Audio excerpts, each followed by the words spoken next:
everyone, let's start our today's topic. Today, firstly, we'll be discussing about Bhudan and Gramdan. Now, let's study about what it is.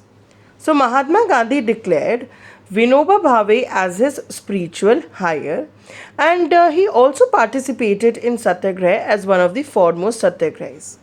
So that is why he declared that Vinoba Bhave will be his spiritual higher. Now he supported Gandhiji, here we are talking about Vinoba Bhave, that he supported Gandhiji's concept of Gram Swarajya. So what happened that after Gandhiji's martyrdom, Vinoba Bhave undertook Padyatra so that he can spread his message throughout the country.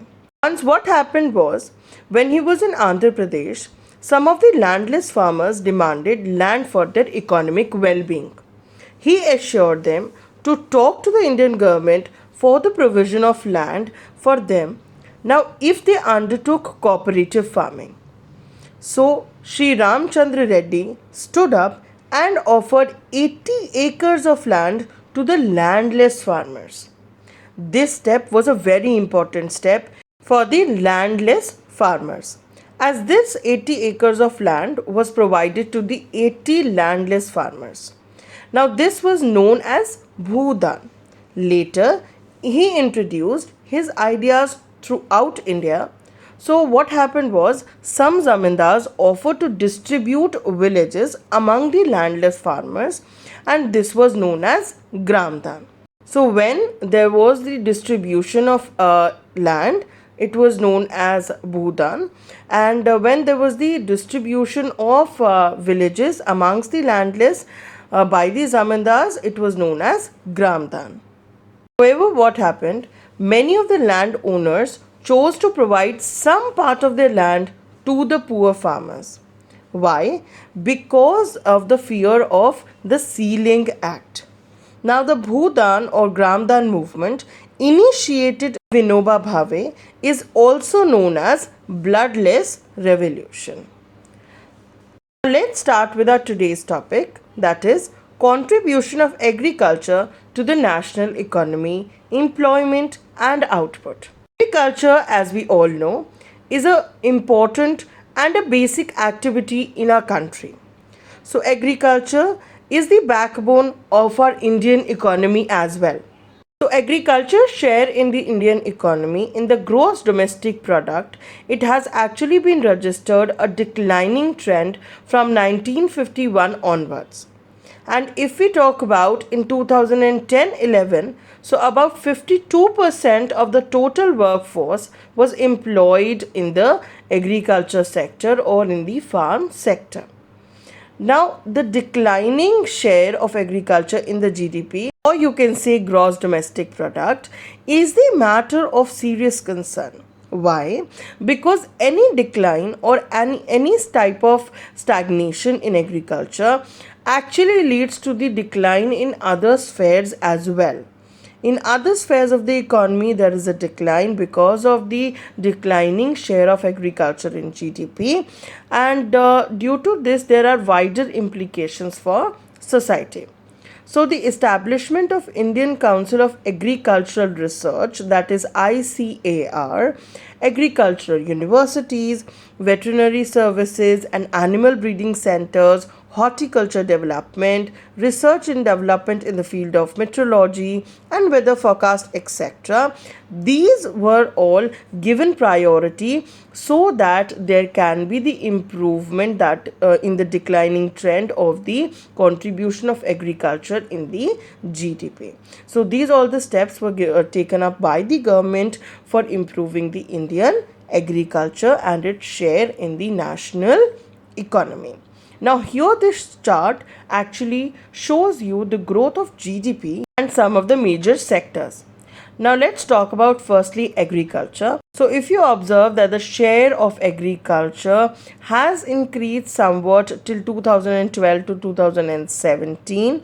If you talk about the share of industries in the GDP, it has increased to 10.9 and other services is 10. Now, very importantly, though GDP rate is increasing over the years as we saw in the previous slide, but it is not generating sufficient employment opportunities in the country.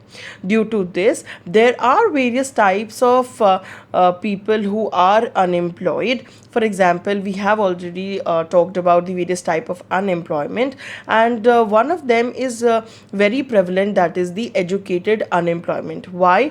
So where in this situation what happens is even the educated people are not able to get employment in the country. So though the GDP rate is increasing over the years, but the sufficient amount of employment generation or employment opportunities is not there for the people of the country. So the growth in agriculture is decelerating. Now, what happened is that Indian farmers are facing a very big challenge. Why? They are facing a challenge from the international competition, and our government is going ahead with the reduction in the public investment in agriculture sector. So Indian farmers are facing a very big challenge from the international markets, from the international, they have to actually face international competition, and our government is reducing the public investment that is being done by them in the agriculture sector. So, the subsidy that was to be given to the Indian farmer on fertilizers is decreased, which actually affect their produce, which actually affect their profit margin, and subsidy on fertilizers is decreased, and this actually leads to the increase in the cost of production of that particular item. Now, there is also the reduction in the import duties on agriculture products that have actually proved harmful to the agriculture in the country. So the farmers are withdrawing their investment from agriculture because they are actually that is not being very profitable for them. So many of the people are coming to cities for finding work because they need to find some kind of employment so that they can sustain their family and themselves also. That is why many of the farmers are shifting to other jobs and doing work as laborers or workers in the cities. Now, farmers hence are withdrawing their investment from agriculture, and this actually is causing a downfall in the employment in agriculture. So children, that's all for today. Today in the video, firstly we discussed about what is Bhudan and Gramdan, and after that we also talked about the contribution of agriculture in the employment opportunities in the national economy and also the output. So children, that's all for today. We'll come back again with the next topic in the next video. Till then, thank you so much.